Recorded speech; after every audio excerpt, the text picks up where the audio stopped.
Okay, great. So we'll go ahead and get started. I'd like to call the order the SLDC Special Board of Directors meeting being held via Zoom on May 1st, 2023 at 3:03 p.m. Can I have a roll call vote, please? A roll call, sorry. Director Anderson, Present. Director Gilbert, Present. Director McBride, Present. Director Spencer, Present. and Chairman Richardson. Present. With that, we have a quorum. The first item on the agenda is approval of the minutes from the April 20th, 2023 regular board meeting that was held via Zoom. Do I have a motion to approve the minutes? So moved, Gilbert. Second, McBride. With a motion and a second, can we have a roll call vote, please? Director Anderson, Aye. Director Gilbert, Aye. Director McBride, Aye. Director Spencer, Aye. and Chairman Richardson. Aye. With that, the motion passes to approve the minutes from the April 20th, 2023 regular board meeting held via Zoom. Can we go to the next slide, please? Thank you. The first resolution that we're hearing today is resolution number 23, SLDC 882, authorizing the extension of services for customer relationship management software and consulting services. I'll pass it over to Mr. Stephen Davis to provide us with the presentation. Thank you, Director Richardson. Good afternoon, everyone. As Neil mentioned, this resolution authorizes the extension of services for CRM management software and consulting services for an additional year beginning in April of 2023, I guess now May. As some of you may remember, this resolution stems from previous resolutions passed in January of 2021, which authorized us to enter an agreement with Summit Technologies for consulting services to build out our Salesforce platform. Today, to provide you background, instead of trying to explain to you what we've accomplished in Salesforce, I have a short video for the group to show what we've built out and demonstrate the capabilities of Salesforce, so you guys can have a better understanding of what we've done. And then after that, I will open it up for questions.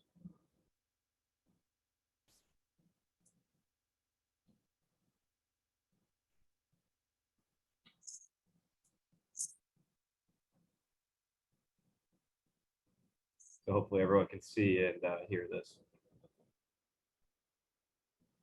We can see it, we can't hear it yet. Just got to hit play and then we'll be good, I think.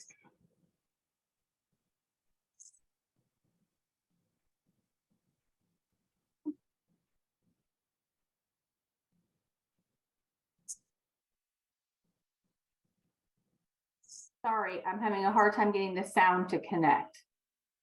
I will. The first time it was paused the first time, so I think you just have to. Okay, I'm gonna try it again and hopefully the sound works this time.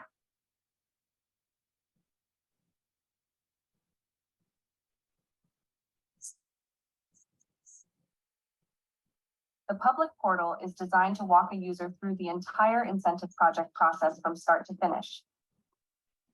On the landing page, the user has three options. They have the ability to review their current projects and applications, or they can register for an account. The first step for a user is to register for an account. To do so, the user will click register here and fill out an online application.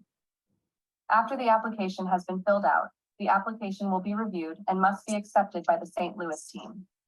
After an application has been accepted, a user account will be created for the applicant and any necessary team members.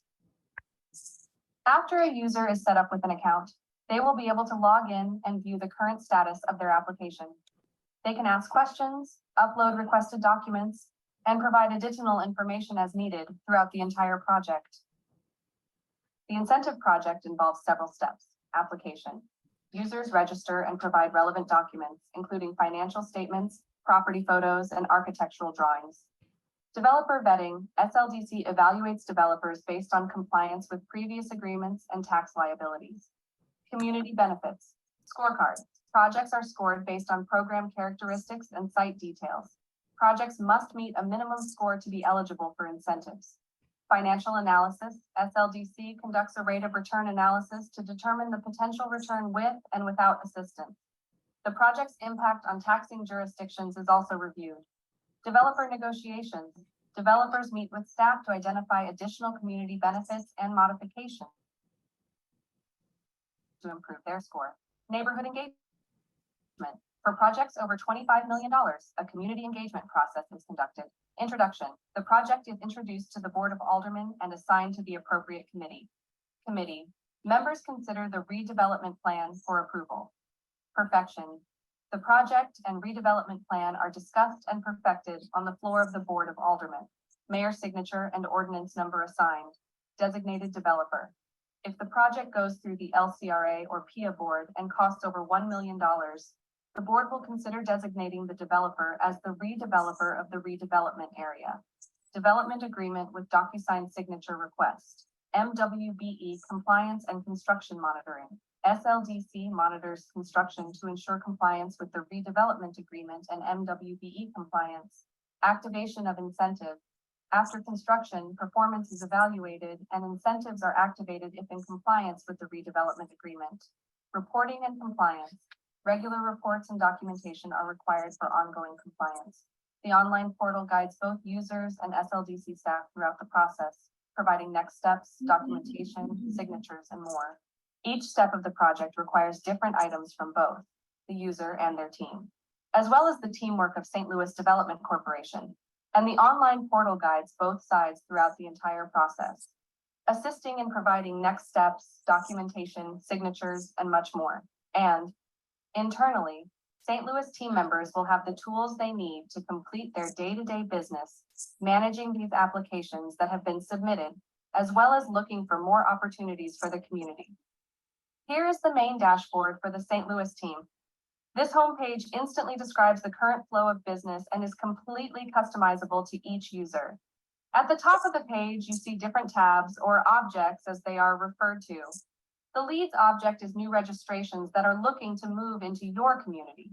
The organizations object is organizations or groups of individuals looking to move into the community or are already a part of the community.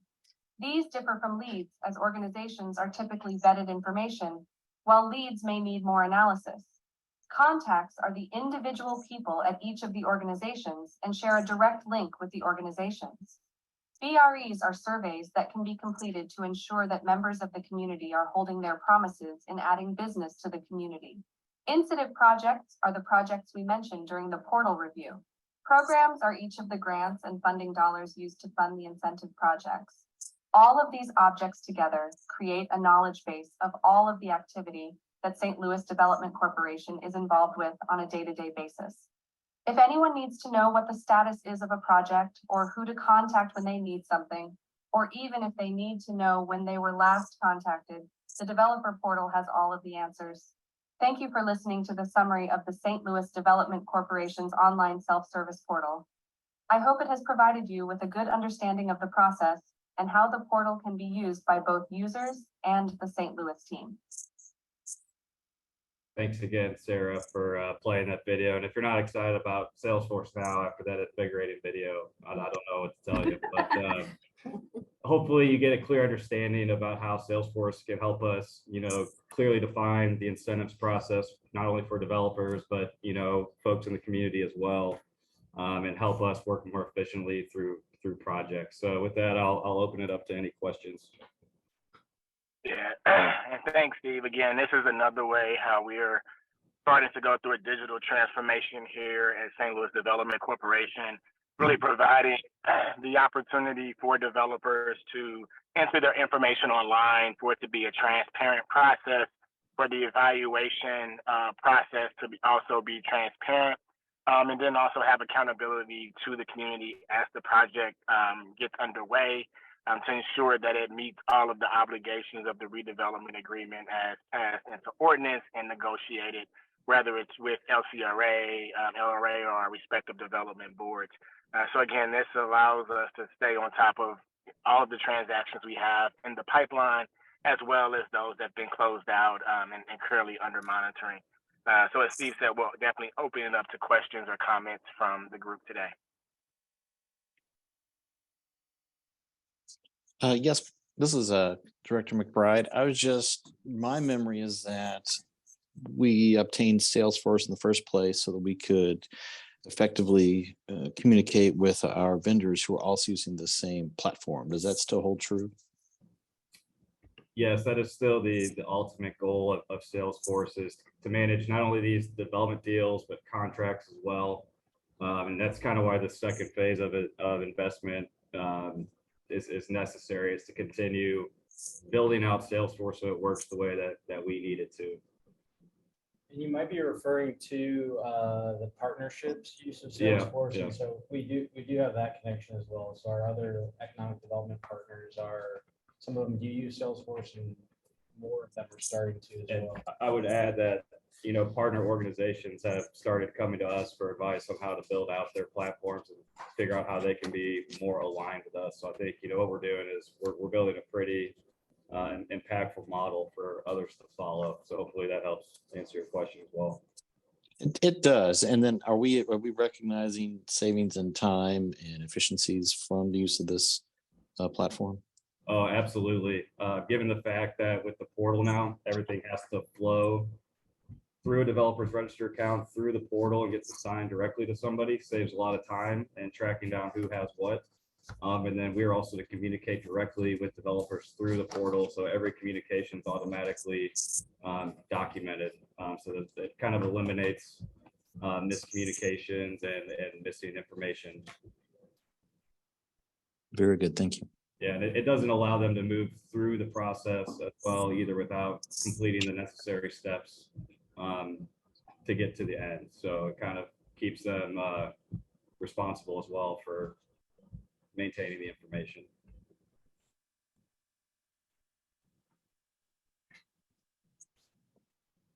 Other questions? I've got a couple of Director Spencer.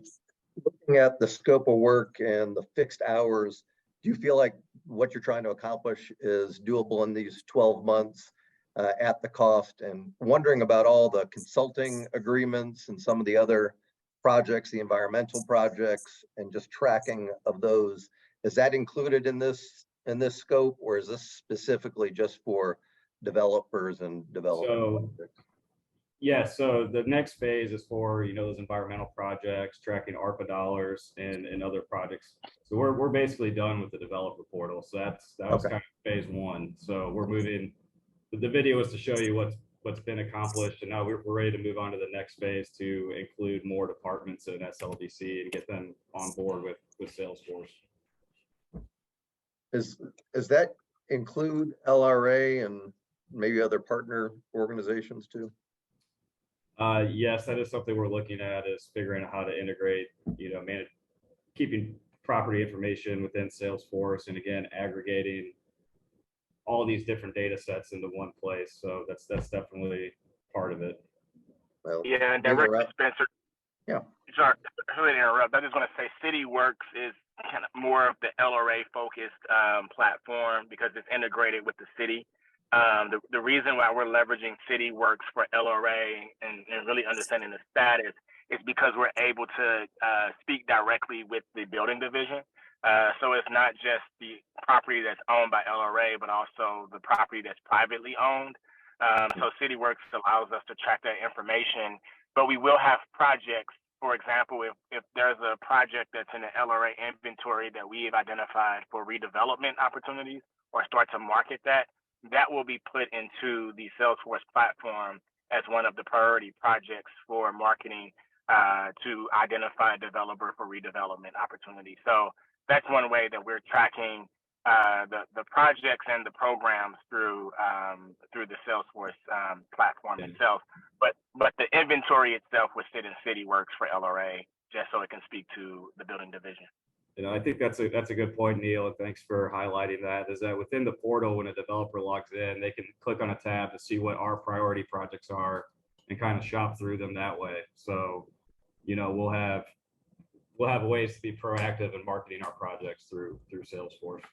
Yeah, and using SLDC services over all the years, we're reactive when people want to do projects. I think this opportunity allows us to be proactive and to get marketable properties out to developers and having a good contacts and tracking their projects, tracking their track records.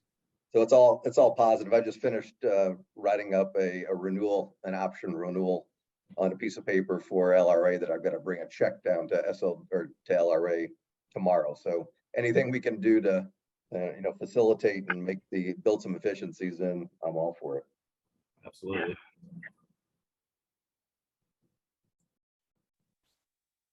Any other questions regarding this resolution? Hearing none, I would like to request a motion to approve resolution number 23 SLDC 882. So move McBride, request previous role. Second, Spencer. Previous role has been requested and seconded. Do I have any objections to previous role? Abstentions? Hearing none, the motion passes to approve resolution number 23 SLDC 882. The next item on the agenda is resolution number 23 SLDC 883, approval of the revised employee handbook incorporating updated policies and procedures. I'll pass it over to our Vice President of People and Culture, Ms. Maisa Sykes. Thank you, Chairman Richardson. Good afternoon, directors. I am here to present to you today resolution number 23 SLDC 883. We are seeking approval of the long-awaited and newly revised SLDC employee handbook incorporating user-friendly language and at a reasonable length. As SLDC continues to grow and adjust to the current practices of the Economic Justice Action Plan, it is important to align all our efforts to empower, develop, and transform within the organization as well. We have updated our company's brand. It only makes sense to update the employee handbook and the policies and procedures manual, and that is currently under construction. We discovered the current policy and procedure manual and the employee handbook, both documents are long. That includes memos, amendments going back to decades. Both documents had the same policies and procedures and filled with an array of legal jargon. We learned from our legal advisors, much of this language should only be in the manual and not in the employee handbook. So the employee handbook should not include the legalese wording. So if you have any questions, thanks for listening to me today. And if you have any questions, I have Tiffany Slater of HR Taylor Made on the line for any questions.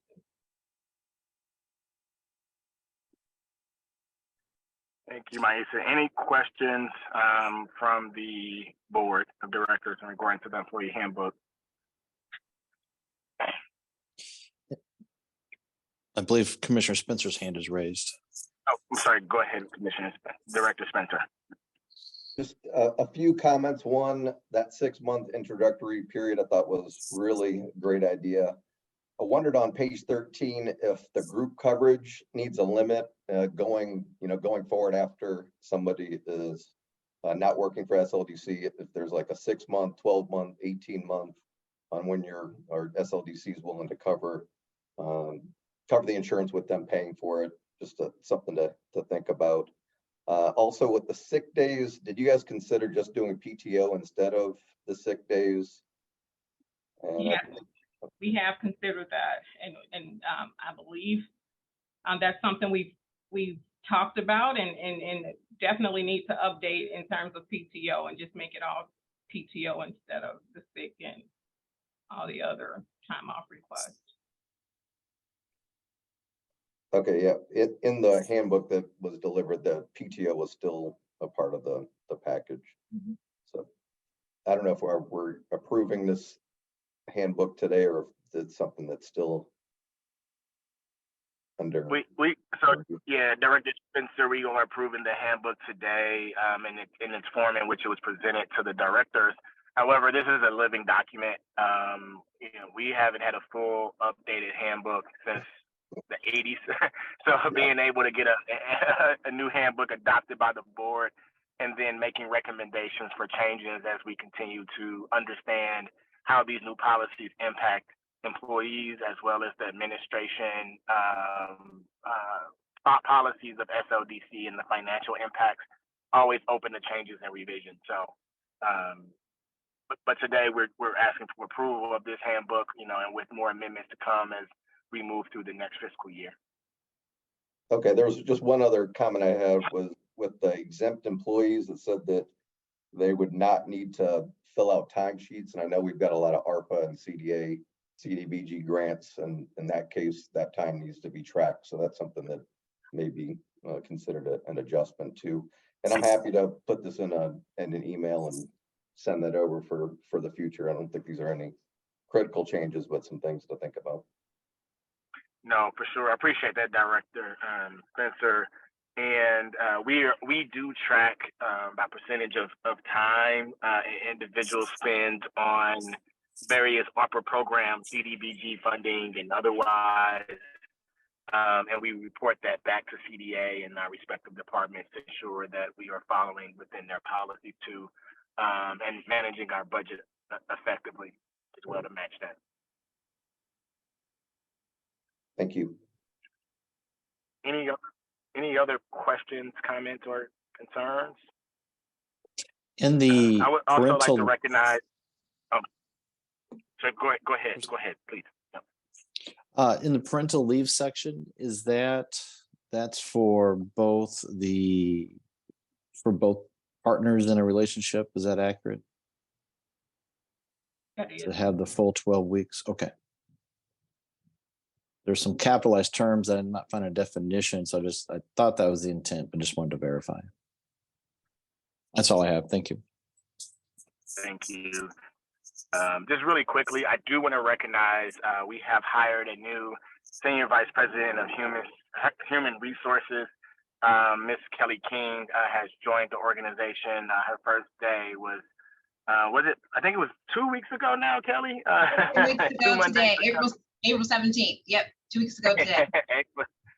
April 17th. So hopefully the directors will get an opportunity to meet her as well, and you'll be seeing more of her as we continue to make updates and adjustments, but ensuring that our overall employee experience is premier and that we're offering competitive compensation and benefits to attract the necessary employees to move SLDC forward, as well as ensuring that we are retaining our employees and our talent to be able to grow our organization around our strategic priorities. So I just wanted to recognize Ms. Kelly King and thank you for joining us. Appreciate it. I am happy to be here. And to the people that had comments about the handbook, I will send out an email so you all have my contact information and to give that feedback so Maïs and I can work on tweaking like the PTO policy, because it might make sense to have it in one bucket. And as far as the parenting, making sure it's clear we are speaking about parents. So thank you for that feedback also. And thank you for the introduction, Neil. Thank you. Thank you. And also I want to thank Ms. Tiffany Slater as well with HR TaylorMade for moving us forward on this handbook. So with that, I would like to entertain a motion to approve resolution number 23, SLDC 883. So move, request previous role. So move Gilbert. Second, Gilbert. Previous role has been requested and seconded. Any objections to previous role? Abstentions? Hearing none, the motion passes to approve resolution number 23, SLDC 883. The next item on the agenda is resolution number 23, SLDC 885, amendment of the bylaws to address vacant seats and update meeting notice requirements. I'll pass it over to our legal support, Mr. David Meyer. Good afternoon. So the resolution before you is to amend SLDC's bylaws to address what has become recently somewhat of an issue of vacant spots on the board, and also to update some other components of the section once I started looking at it that seemed a little bit antiquated. I'll give 30 seconds of SLDC history since I pulled out the big corporate binder. Of course, SLDC, as you know, private corporation, established its bylaws back in 1988 with 7 members. The 6 boards that representatives are still attending from that day to this, plus appointee by the mayor. It's those other seats that have moved over the years. Interestingly, in 1989, they added 3 spots. I hadn't realized this to the board. One appointee from the Chancellor of Washington University, one appointee from the St. Louis University president, and one appointee from the Chancellor of the University of Missouri at St. Louis. That actually, and that's relevant, and I'll explain that in a minute. And then that lasted for about a year, at which point those positions were removed and the chairman of HUDs was added. And that took us from 1989 through into the 90s. At some point, that position was removed because of concerns over conflict, and then it was brought back on, but as a non-voting member. At another point, the chairman of Ways and Means was added also as a non-voting member, and then ultimately both those positions were made as voting members, and that brings us through to the present. As you know, the Board of Aldermen has shifted its committee structures. There is no longer a Ways and Means Committee, which is really what led us to address this. So the first main edits are to remove the Ways and Means Committee position and replace that with the chairperson of the Budget and Public Employees Committee. And to address any further changes that may happen in the future, it would be a successor committee, should there be one of that similar type, would have those seats. Another aspect that has led to these edits being suggested is that we have 2 boards currently with a hiatus in their manager or lead person on their board, be it the president or chairman. So this would allow these edits would allow the vice chair or vice president of the given board to serve, so that at all times the 6 agencies that are that representation have actual people who can serve, which will of course address our quorum as well. So those are the key edits here. The other suggested edits to the bylaws are to modernize them. Apparently, for whatever reason, even in 1988, there was some sense that perhaps telegrams would be useful to notify people. So I am going ahead and suggesting remove any reference to telegrams, and that the delivery to the board member via telegram is deemed delivered to the telegraph office. I'm not sure where those are now. And then the other edit, and this is back to my reference to the chancellors and the presidents of the universities. Section 9 had referenced a vacancy on the board could be filled by the board, but that the directors have to meet the qualifications set forth in the bylaws. That always goes. And I couldn't make sense of why that was even there until I realized at one point there were appointees from the various universities who did not have any standard to meet other than they'd be a member of the faculty or board of directors of those. Since those positions no longer exist, I think this was more confusing than anything, so I suggested removing that. Those are the edits I'm proposing to you to update your bylaws at this time, and I'm happy to answer any questions. Yes. Go ahead, Chairman. Director McBride. I'm sorry. Go ahead. Thank you. Mr. Meyer, are you telling me that we could have been receiving notice by singing telegram this whole time? It was absolutely anticipated back in the 80s that could happen. Well, that seems like an opportunity missed in my estimation, but Agreed. everything Director else McBride. seems to be in good order, but let's think this through here. Well, your other alternative, which I also removed, was a personal phone call by me as your board secretary. I didn't think you wanted those either. Well, we'll hold that in reserve. And I don't think. Great. Well, any other questions, comments, or issues with telegrams not being able to be received any longer? Hearing none, I would like to request a motion to approve resolution number 23 SLDC 885. So move, Spencer. Request Second, previous McBride. roll. Second, McBride. Previous roll has been requested and seconded. Do I have any objections to previous roll? Abstentions? Hearing none, the motion passes to approve resolution number 23 SLDC 885. The final resolution on today's agenda is resolution number 23 SLDC 886. authorizing agreements between SLDC and the City of St. Louis by and through its Board of Public Service to assist with the hiring of a Govern for America Fellow. I'll pass it over to our Chief Technology Officer, Mr. Simon Wong. Please sign up, move forward. Great. Thank you, Chairman. Good afternoon to the Board of Directors. I'm here to request the approval of an agreement to assist us in the hiring of a fellow. The funds to pay for this fellow are actually in the Board of Public Service, which was authorized under ARPA under Board Bill 2. Since the fellow will be part of SLDC, we need to transfer those funds over to SLDC so we can actually pay for the fellow. I will take questions. I see Director McBride's hand is up. Thank you. I haven't been able to put it down from the previous resolution, but I do have a question about this. I mean, where are the funds passing through the SLDC, or are these actually being spent by us from our budget? The funds are actually being passed through SLDC. So in Board Bill 2, there were funds allocated to the Board of Public Service for expanding broadband and public Wi-Fi. We use part of the funds to bring on some consultants under a BPS, Board of Public Service contract, to help us understand what the city infrastructure is and how we could leverage that to serve the marginalized communities, especially in North City. We are expected to get the results of that engagement sometime this summer.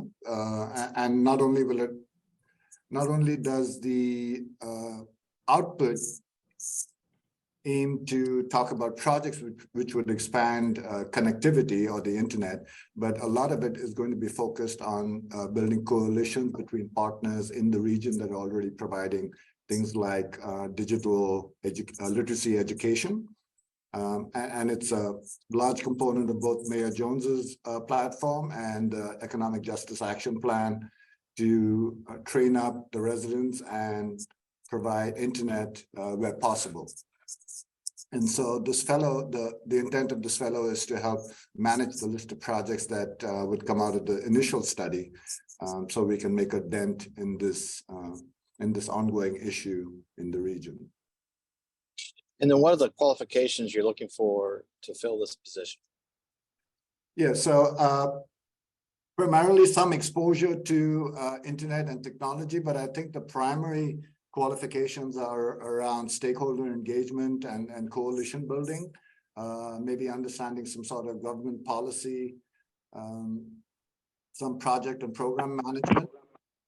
So prioritizing more the communication, the being out of the community, being able to facilitate meetings and driving projects forward more than the technological aspects of things. Oh, that's interesting. And then who would this individual report to within the SLDC? That would be me. Okay, very good. Those are the questions I have. Thank you. Sure. Thank you, Director McBride. Any further questions from the directors in this matter? Hearing none, I would like to request a motion to approve resolution number 23 SLDC 886. So move McBride, request previous role. Second, Gilbert. Previous role has been requested and seconded. Any objections to previous role? Abstentions?